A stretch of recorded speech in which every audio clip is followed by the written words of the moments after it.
Yo, this is Harlem Storm back again, bringing you prison and urban stories from a female point of view. 'Cause it ain't all good, and it damn sure ain't all easy. When you locked up, you gotta know who you're around and what's going on around you at all times.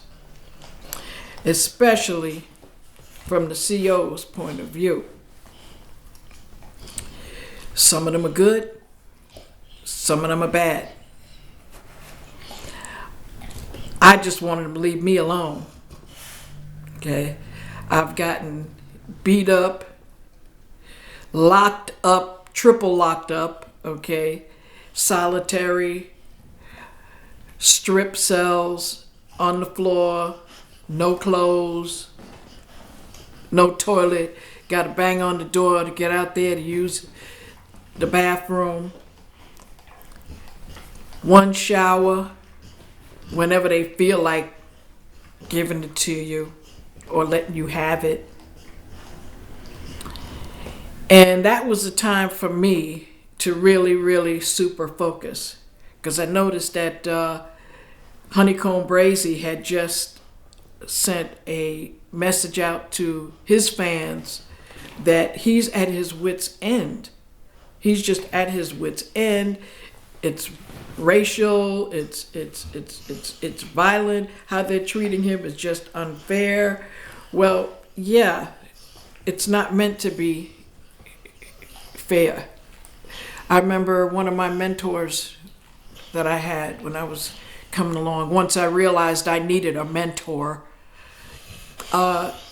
He was the assistant registrar to New York City Technical College in Brooklyn, right down near J Street and Borough Hall. Shout out to Brooklyn. Shout out to Harold Lipson. Okay, that was my second father.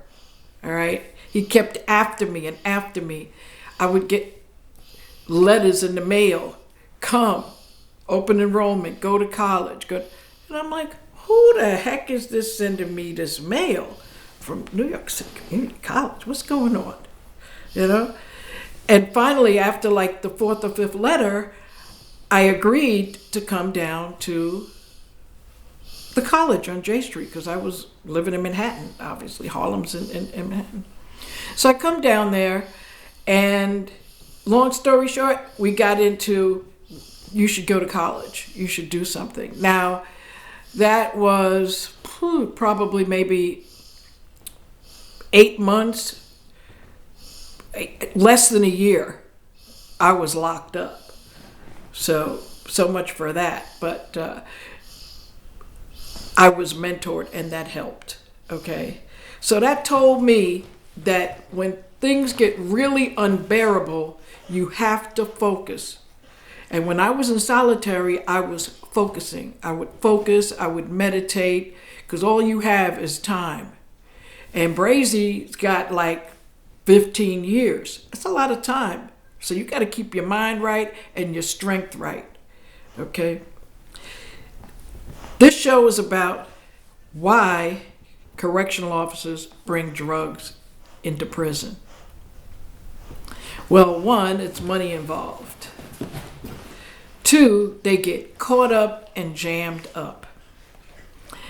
This one particular guard, can't mention his name, was in a situation where it's kind of complicated. His daughter was going with one of the inmates outside, which was in a gang, a very powerful gang. I'm not going to mention the gang either.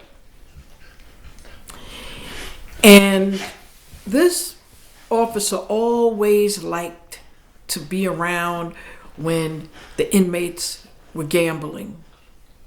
All right? Because the officers know. They know that there's high stakes there. Okay? High stakes meaning cigarettes, weed, powder, commissary, what have you. It didn't look like, it looks like just a little simple game of cards, but it's really about if I lose, I owe you, and I better pay up.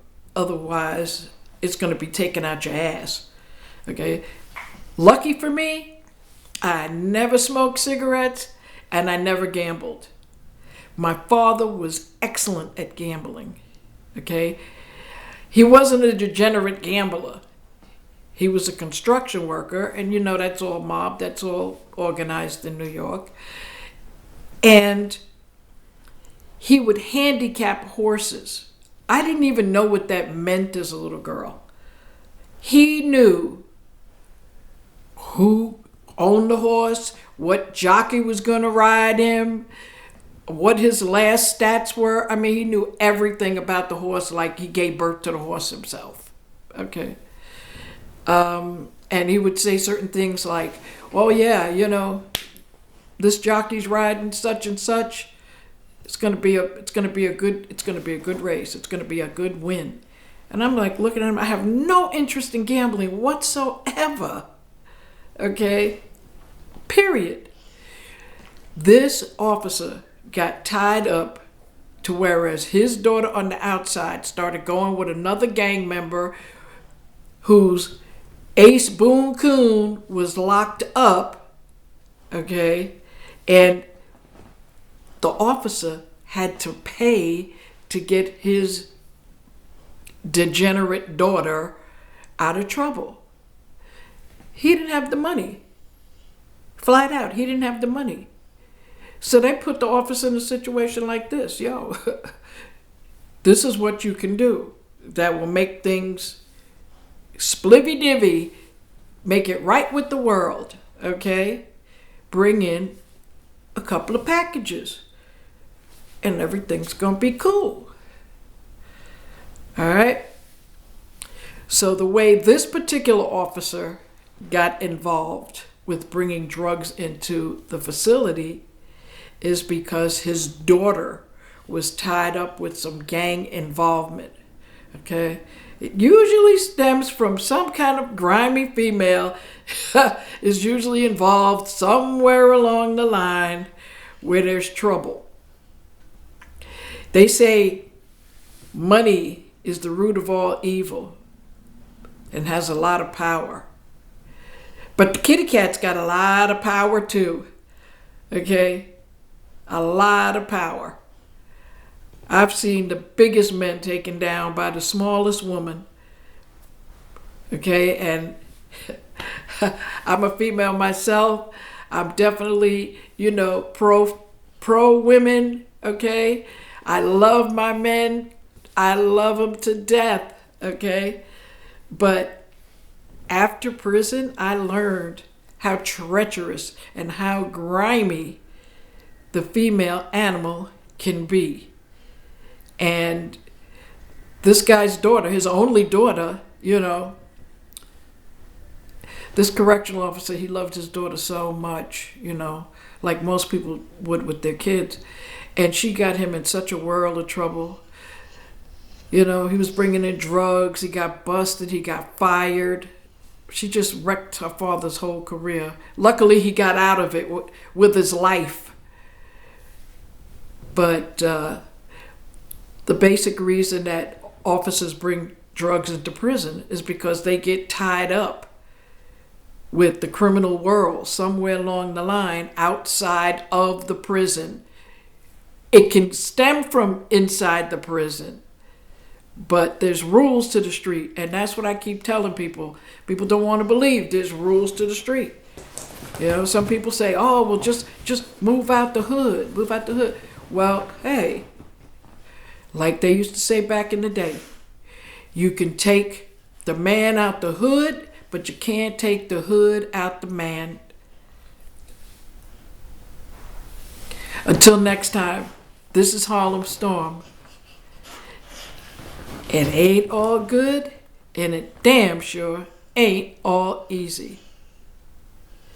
Hit that like and subscribe. And don't forget to hit that notification bell too. Peace.